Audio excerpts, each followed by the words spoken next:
They said the guest room was taken. You can sleep in the garage, Grandma, Shelley added, not even lifting her eyes from her phone. I stood there, pie in hand, scarf still tied at the neck, a hand-stitched recipe card tucked under the foil, as if effort still earned me space. Brian was allergic to dogs, they said. He needed the enclosed room, the soft bed, the clean air. He was Shelley's husband's cousin, or friend. I never quite caught which. They'd made an air mattress for me in the garage. Nice and cozy, they promised. There was even a heater. The kind that clicks more than it warms. I didn't argue. I nodded. That's what you learn to do after years of shrinking to fit whatever kindness they think they're offering. They'd already moved my overnight bag out there, next to the paint cans, near the lawnmower. Later, while laughter floated from the living room and wine glasses clinked against marble countertops, I sat in that garage, trying to make the best of it. I folded the old crocheted quilt, orange tulips from 1982, tighter around my knees. My breath turned silver in the air. My bones creaked like the rafters above. Somewhere in the house, someone turned on a movie. I heard the familiar beat of the opening credits. Something cheerful. Someone said, "Who wants popcorn?"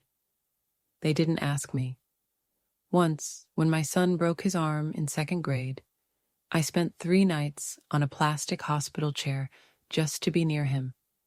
I sang him lullabies I barely remembered, used my own sweater as his pillow. He doesn't remember that now. The air in the garage grew sharper after midnight. The heater made a heroic effort, then sputtered and died. 2:04 a.m. I remember because I'd been watching the red numbers on my watch like they could keep me warm.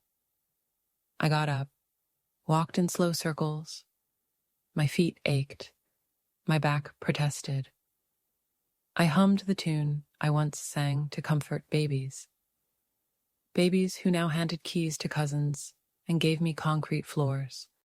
At one point, I placed my reading glasses on a cardboard box labeled Xmas Lights and opened my small leather notebook.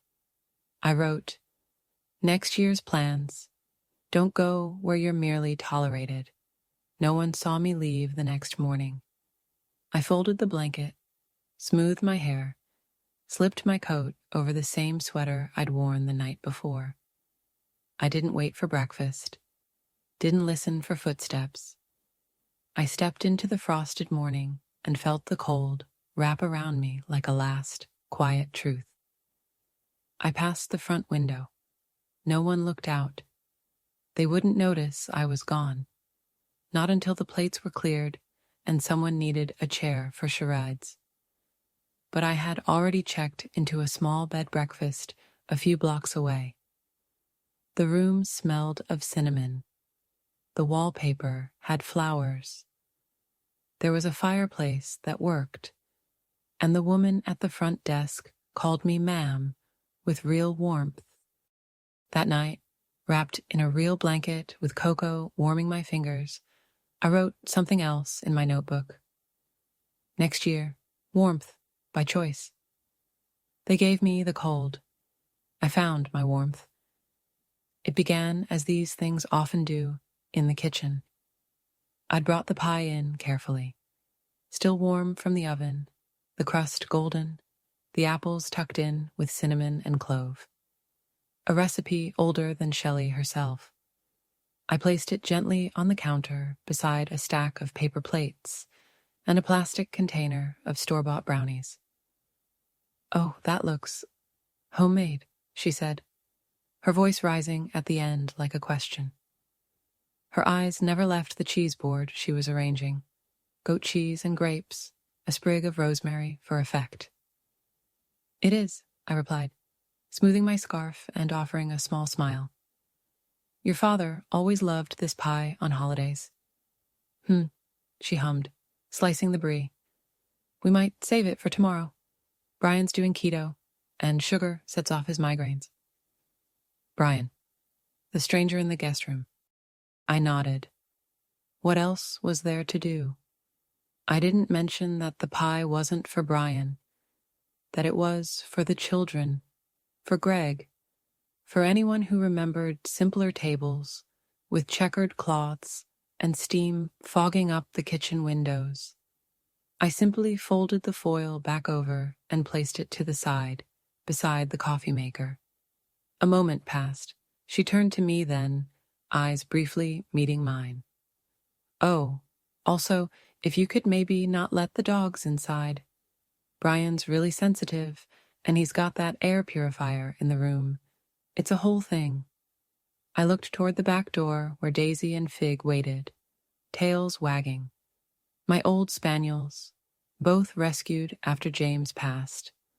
Loyal, gentle things, never once chewed a shoe or barked without reason. I'll keep them outside, I said softly. Shelley nodded, already moving on. Thanks, Mary. Mary, not Mom, not even Grandma, just Mary, said like a courtesy, not a name.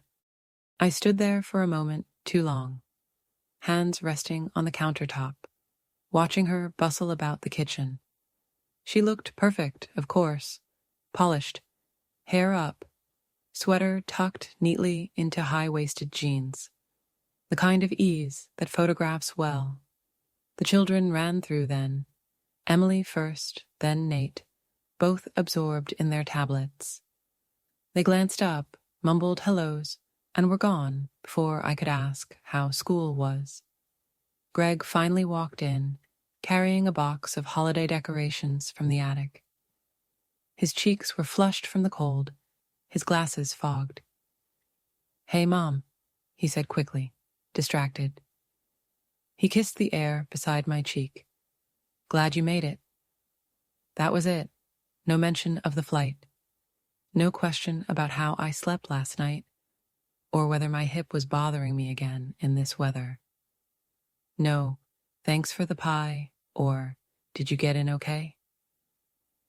I smiled anyway.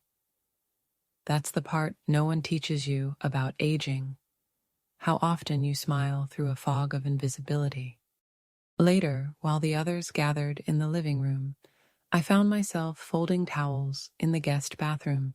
Instinct, I suppose. Something useful to do. That's when I saw it. My overnight bag, the blue one with the fraying handle, already moved. Not in the guest room, not even in the hallway. Placed discreetly by the side door, next to the one that led to the garage. I opened the door and saw the setup. A fold-out cot, a thin blanket, a space heater humming faintly, its orange coil flickering under a cage of dust. A small shelf with a bottled water and a roll of paper towels. One of the kids' old lamps perched precariously on a cardboard box. No window, no insulation, just the garage. I stood there, the door open behind me, the smell of cold rubber and oil drifting in. Greg appeared a moment later. Oh, yeah, sorry. I should have explained. Brian's allergies, you know. We didn't want to risk it, but we got the cot out for you. Shelley put down a mat. He said it like it was a favor. Of course, I said. My voice didn't waver. Thank you. He smiled, relieved, and turned back toward the sound of football on the TV. I stepped inside, closed the door gently behind me. Not a slam, just a click. In that dim light, with a roll of paper towels for company, I felt it. The dismissal wasn't loud. It wasn't cruel, but it was clear. I had been moved gently, silently, out of the way. It's strange how you notice the erasure in the smallest things. At first, it was the coffee. Greg used to make it strong, black, the way James liked it, the way I liked it. But now the coffee pot only brews hazelnut pods in a stainless steel machine I can't figure out. Sweet and artificial, It fills the kitchen with the smell of syrup and chemicals.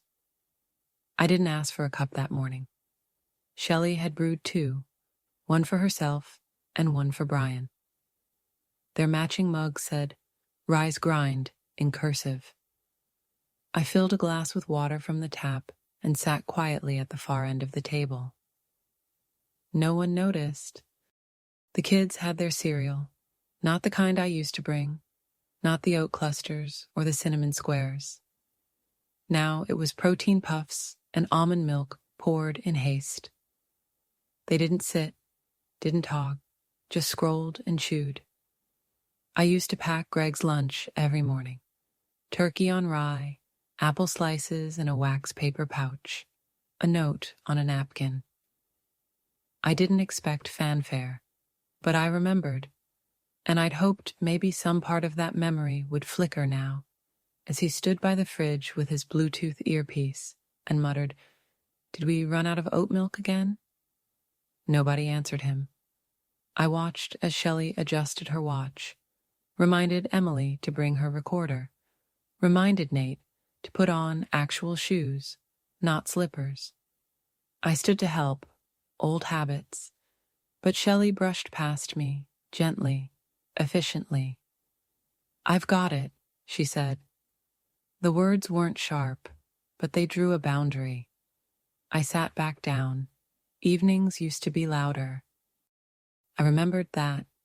Meatloaf in the oven, carrots steaming, Greg setting the table while James fixed the thermostat for the third time in a week. The clatter of cutlery, the thump of children's feet. Now, dinner came from a brown paper bag marked with a delivery logo. Vegan bowls for Shelley, chicken something for Brian, pizza for the kids. Mine, unmentioned. There was an extra box, though, a side of garlic knots no one touched. I ate one. It was cold. I didn't complain. When they all moved to the couch, I started stacking containers and wiping crumbs. No one asked me to. No one stopped me either. The living room was filled with laughter, the television tuned to a game show, everyone lounging in soft throws. The kind of togetherness that used to include me, when I still carved turkeys, when I still sang lullabies, when my hands didn't shake pouring gravy. Now I was the helper, not the guest, not the mother, not the grandmother, just someone who didn't quite fit on the couch. At 8:12 that night, I went to the garage without being told. I took my book with me, the same one I'd been reading for a month, because I couldn't seem to keep the chapters straight anymore. I folded the quilt over my legs, turned on the little lamp, and sat cross-legged on the cot. The heater coughed, then warmed for a while. I adjusted the thermostat and tried to read. I heard them laughing through the wall. Shelley's voice, Brian's sharper one, the kids squealing over a game. I couldn't make out the words, just the rhythm, the sound of being elsewhere. And then a phrase floated through. "Don't wake Grandma, she's in the garage." Not even whispered, just stated, as if I were an artifact in another room, not part of the circle, not to be engaged with, only mentioned in passing, like one might talk about the dog needing to be fed or the laundry waiting. I closed the book. My hands, once quick with yarn and firm with bread dough, rested still in my lap. I looked around the garage, at the dusty shelves, at the snow shovel propped beside the door, at the box labeled Thanksgiving decor that still bore my handwriting from 10 years ago. I thought of all the meals I'd made in this house, all the stitches I'd sewn into costumes and quilts, all the times I'd dropped everything to help them move, help them mend, help them manage. Now I couldn't even heat a cup of coffee. Not because I wasn't able, but because no one thought to ask. I wasn't being mistreated. I was being overlooked.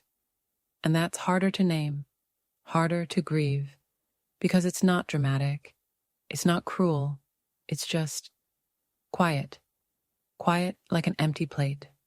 Quiet like a phone that doesn't ring. Quiet like the hum of a heater, warming a room no one visits. It was the spring Greg broke his arm. Second grade, early April. The daffodils had just begun pushing through the mulch beside the driveway. I remember because I'd planted them with him the weekend before, both of us in rubber gloves, him insisting on digging with a spoon. The fall happened at recess. Monkey bars, a slip, a snap.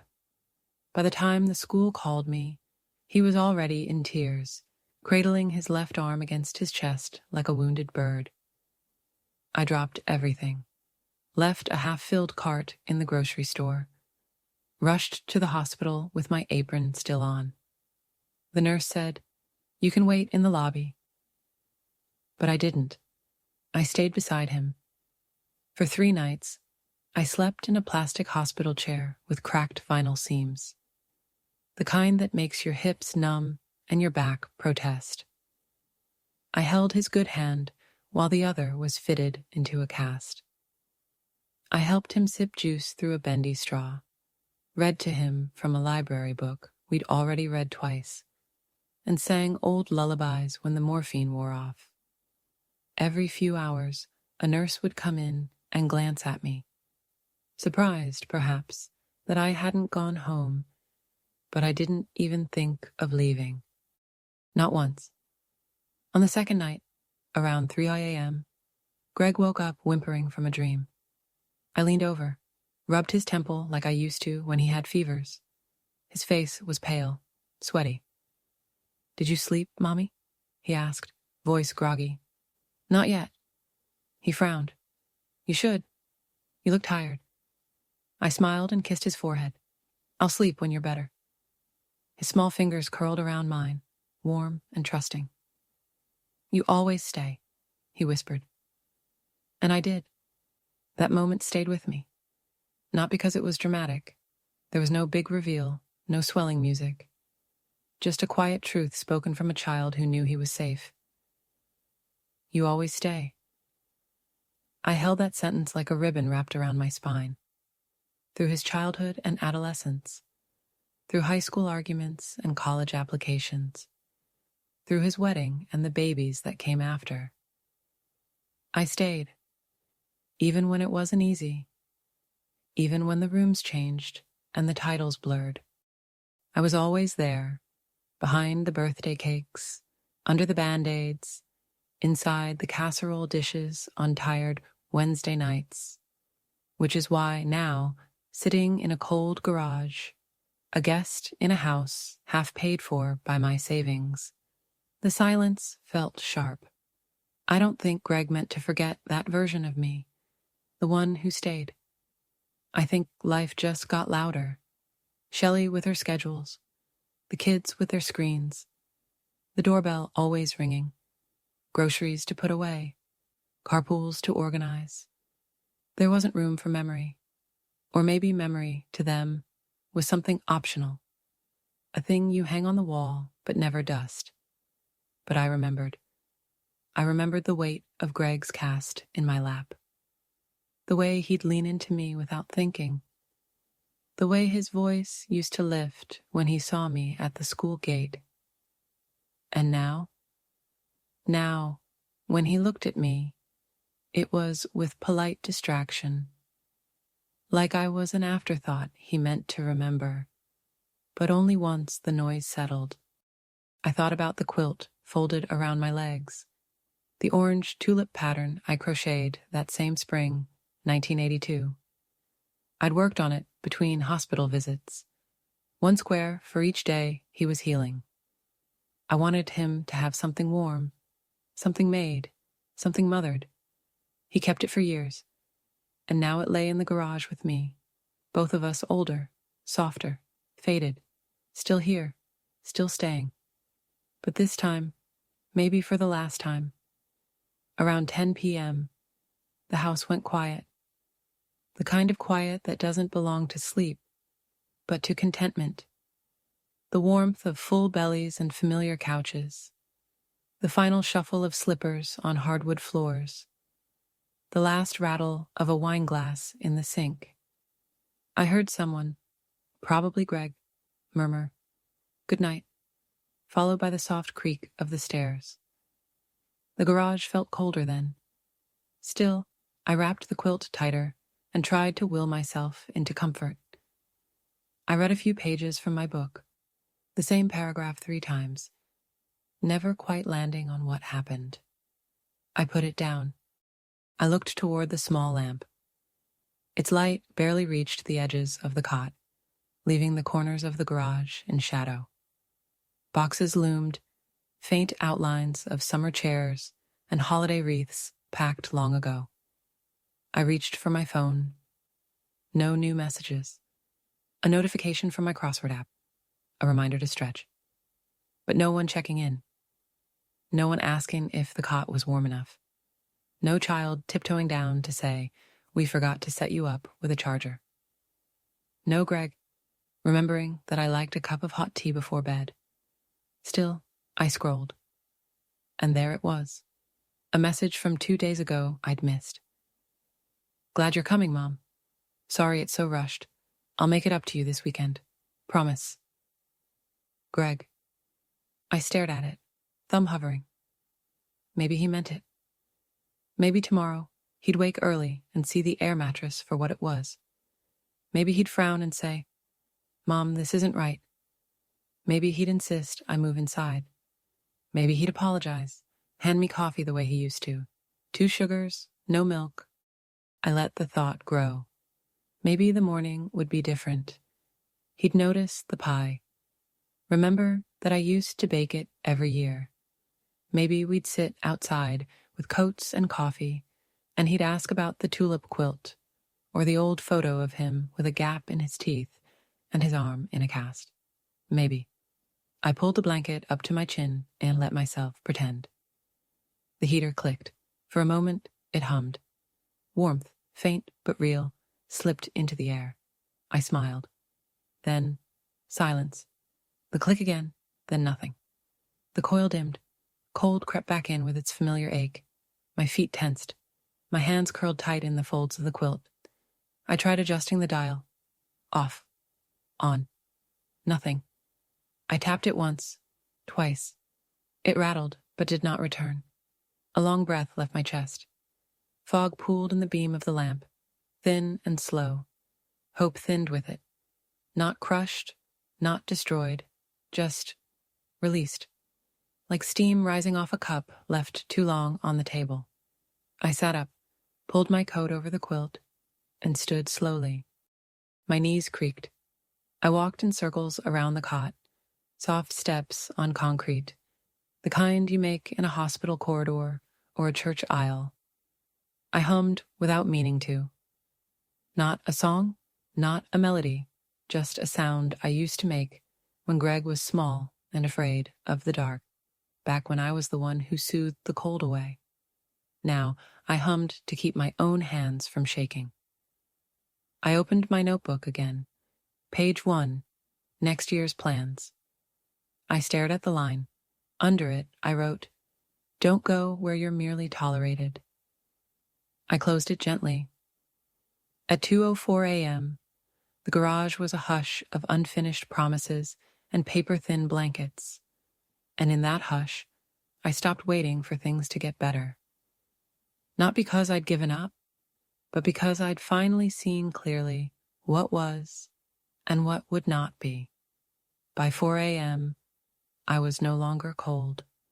Not because the temperature had changed, it hadn't, but because my body had given up registering the difference. That's the thing about pain that doesn't scream. Eventually, it blends into the background like an old bruise you've stopped checking.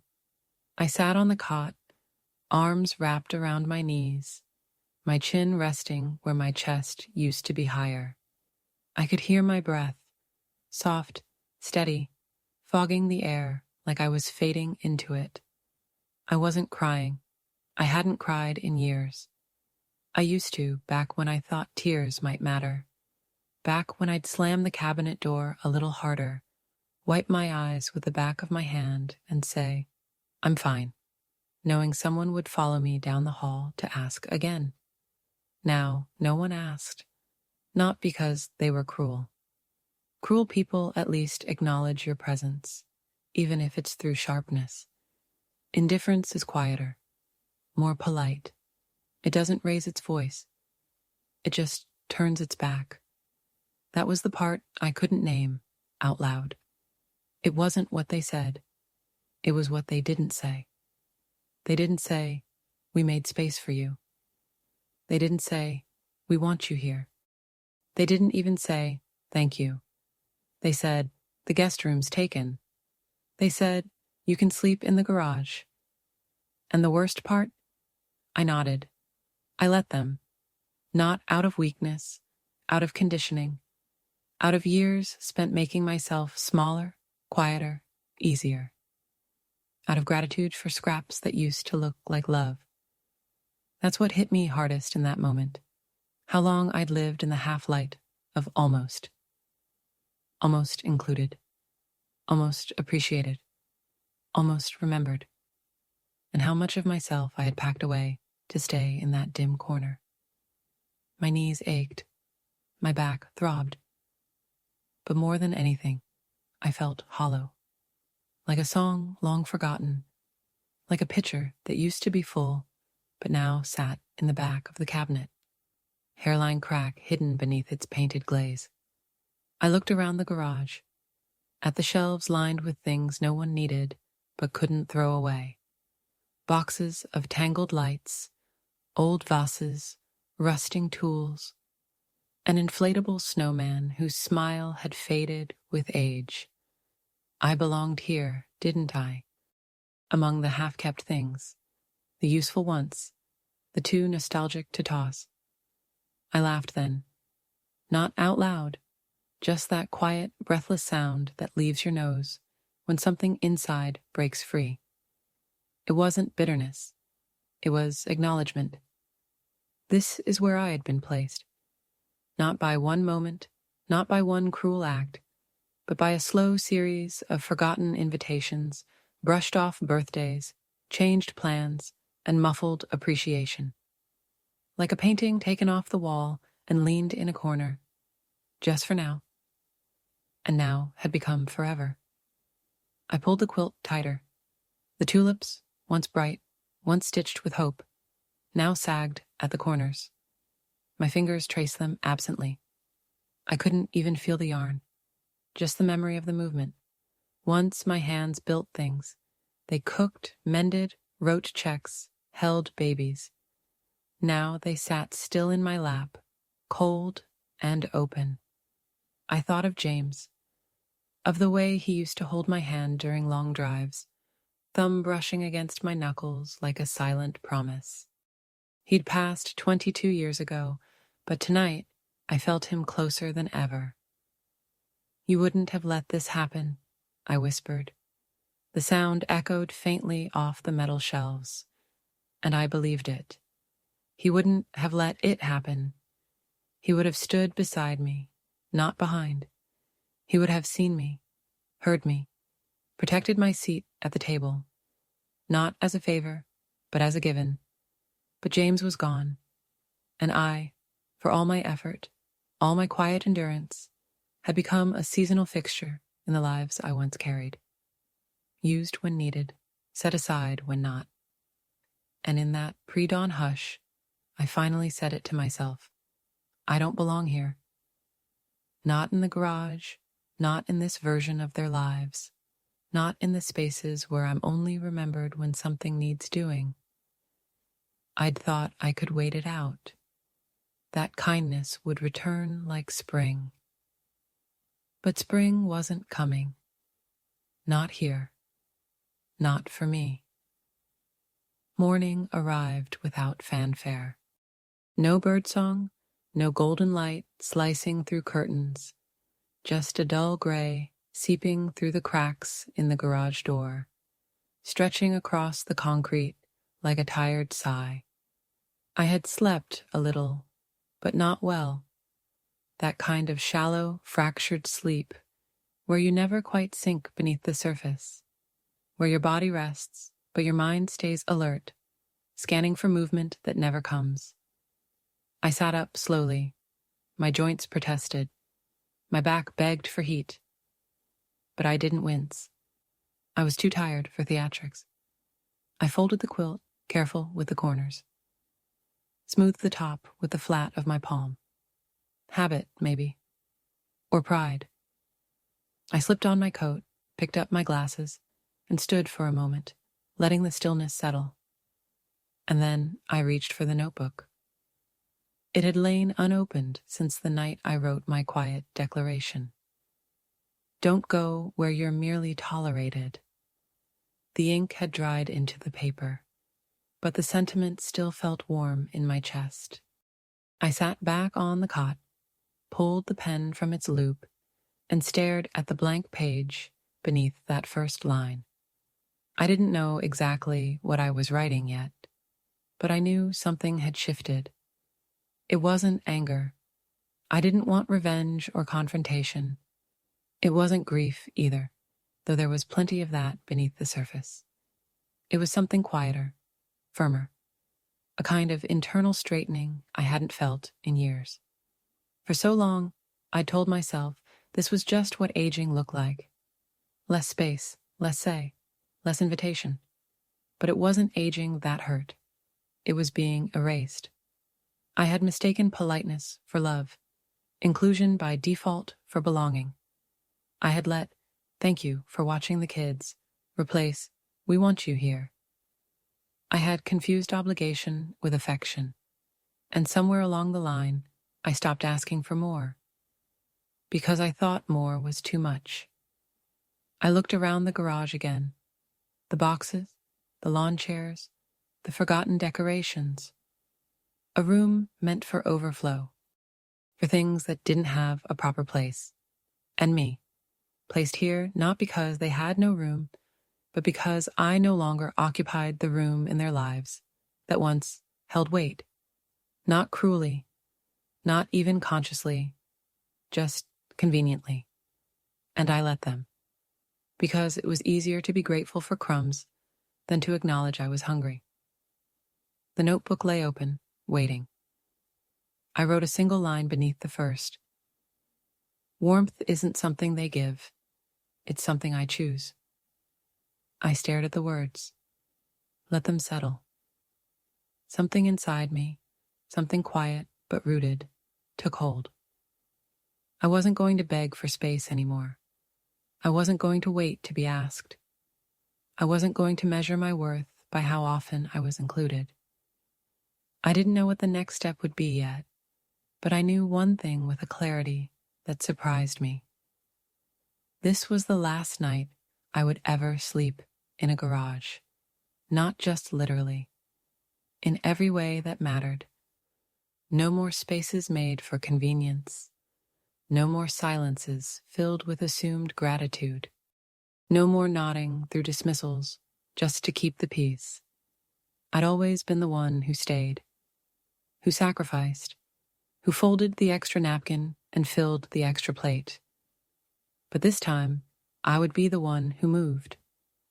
Not away from them, but toward myself. The heater was still dead. My breath still fogged the air. But I felt warmer than I had all night, because I knew.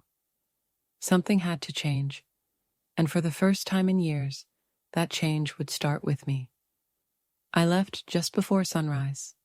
No note, no fanfare, just the quiet shuffle of my boots against the frosted concrete, a soft zip of my coat, and the cold breath I exhaled as I stepped into the morning. The house was still dark, no lights in the windows, no silhouettes behind the curtains. I didn't look back. The key, the one they'd left under the mat, more out of habit than welcome. I slid it gently through the mail slot. It landed with a faint clink, and that was that.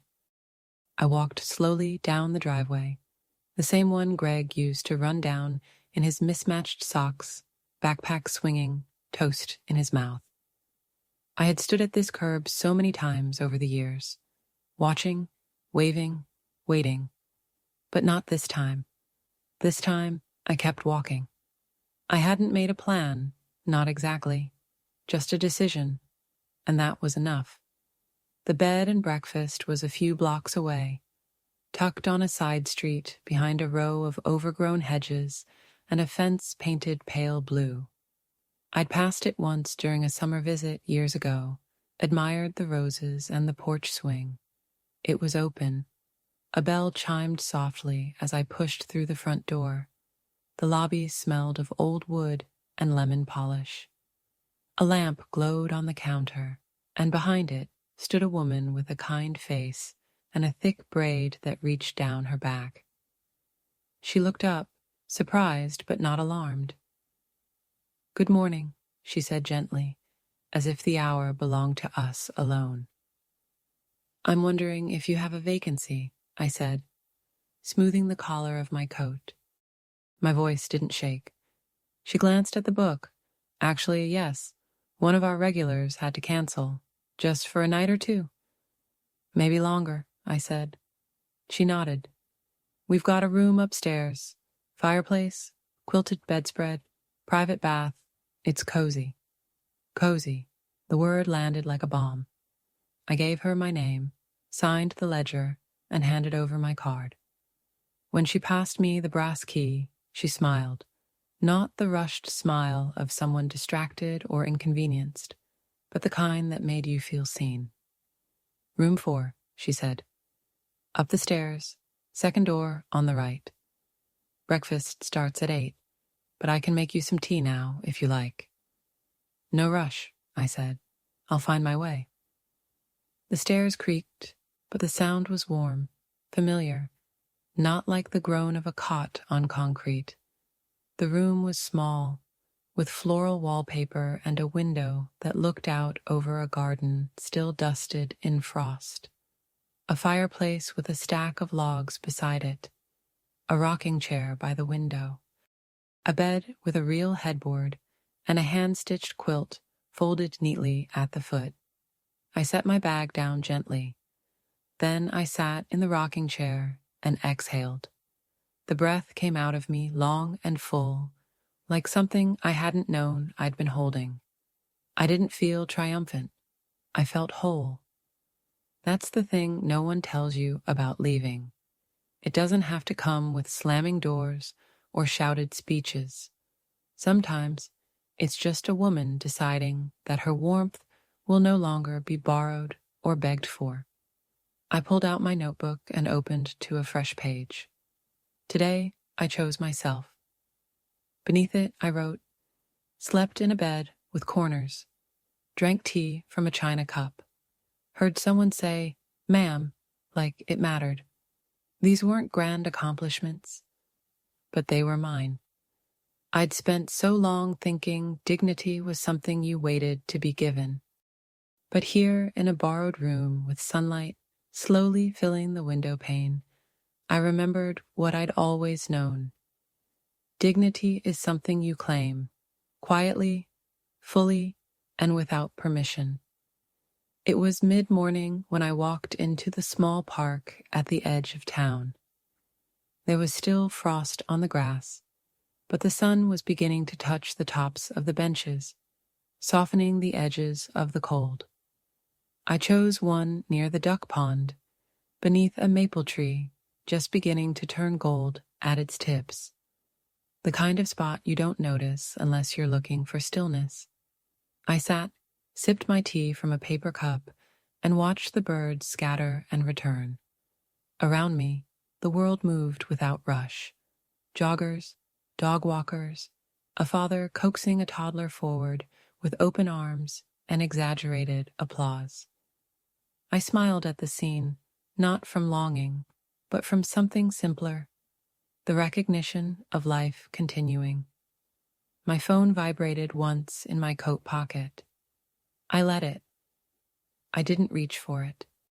The moment had passed for needing a reply, for hoping the message was from Greg or Shelley or one of the kids asking where I'd gone. Let them look, let them wonder. They wouldn't find anger, only absence. And absence, when chosen, is a powerful thing.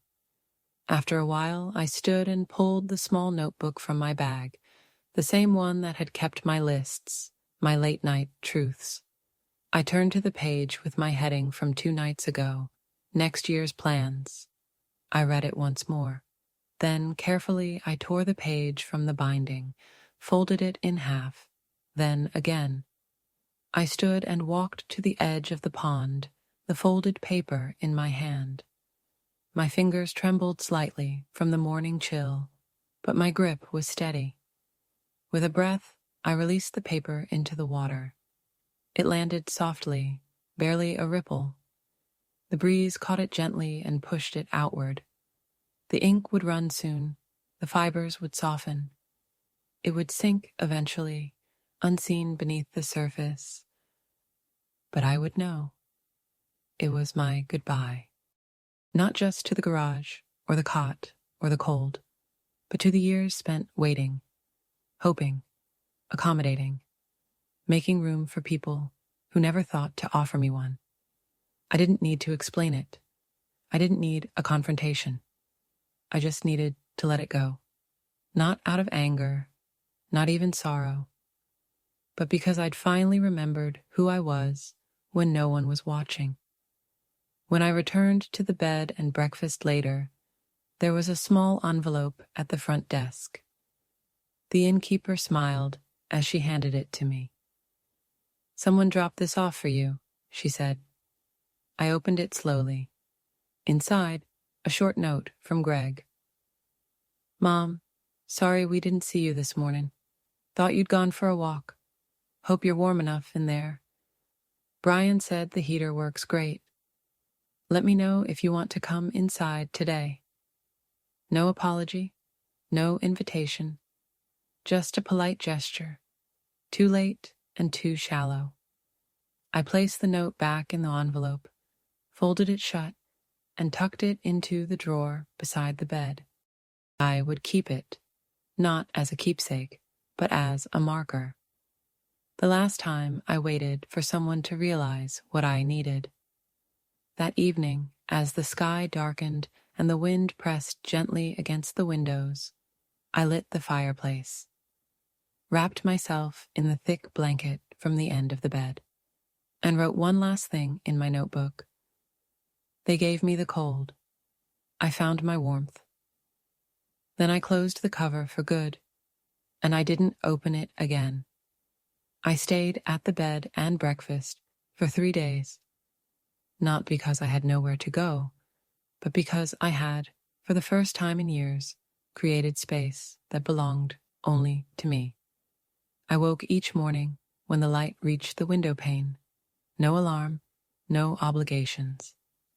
The innkeeper, bless her, left a tray at my door each morning. A ceramic teapot, fresh scones, strawberry preserves in a tiny glass jar. No one knocked. No one asked if I could run an errand or watch the kids just for a minute.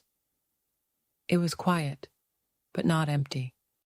I spent my days walking through the park, feeding birds with crumbled crusts from my breakfast, pausing at storefront windows without checking my watch.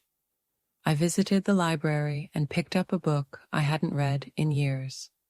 Just for pleasure. Just for me. Each evening I returned to the room, lit the fireplace, and let the warmth wrap around me like a long-lost friend. There were no phone calls from the house, no texts asking where I'd gone, and that, I realized, was its own kind of answer. But I didn't feel bitter. I felt clear. They had shown me, not through cruelty, but through omission, that I was an extra, a convenience, a seasonal ornament, and I had finally chosen not to stay where I was stored between holidays. On the morning of the 4th day, I packed my things, folded the quilt at the foot of the bed, wrote a thank you note to the innkeeper on a floral postcard, she kept in a basket near the front desk. Then I got into a cab and gave the driver an address I hadn't used in a long time. Home, not the old family house. That had been sold after James passed. No, this was a modest rental I'd once dreamed about. 2 towns over, nestled near a quiet creek, with a porch that faced the morning sun. I'd passed it a year ago and scribbled the number down. For someday, I'd said. Someday had arrived. It wasn't grand, just 2 bedrooms, a kitchen with linoleum floors, a garden with good bones. But it was mine, or soon would be. The application had already been sent, the deposit wired from my account. I could fill it with whatever I liked: books, music, silence. There was a room for guests if I wanted, but I didn't need them to come. I had stopped measuring my value by their presence. That was the real triumph. Not the house, not the fireplace, or the freedom, but the unshakable knowing. I was not lost. I had simply been waiting for my own permission to begin again. One afternoon, weeks later, a package arrived. No return address. Inside, a framed photograph. Me, Greg, Emily, Nate, taken 4 years earlier at a pumpkin patch. I remembered the day. I'd brought cider in a thermos. Emily had worn overalls. Nate held my hand the whole time. Tucked behind the frame was a card. Found this while cleaning. Thought you might want it. Gee. No apology. No explanation. Just an artifact. I placed it on a shelf near the window. Not out of sentiment, but as a reminder of what was and what I had released. The light shifted then. Late afternoon sun filtering through gauze curtains. The smell of rosemary from the pot on the sill. A robin tapping at the feeder outside. Peace. Earned. Claimed. Quiet as breath. I sat in the rocker by the window, notebook in lap. Not to list plans or grievances, just a single line, written slowly. I am no longer waiting to be chosen. I have chosen myself. I closed the notebook and placed it beside me. And then I just sat. Not forgotten, not excluded, not erased, but whole. And finally, warm.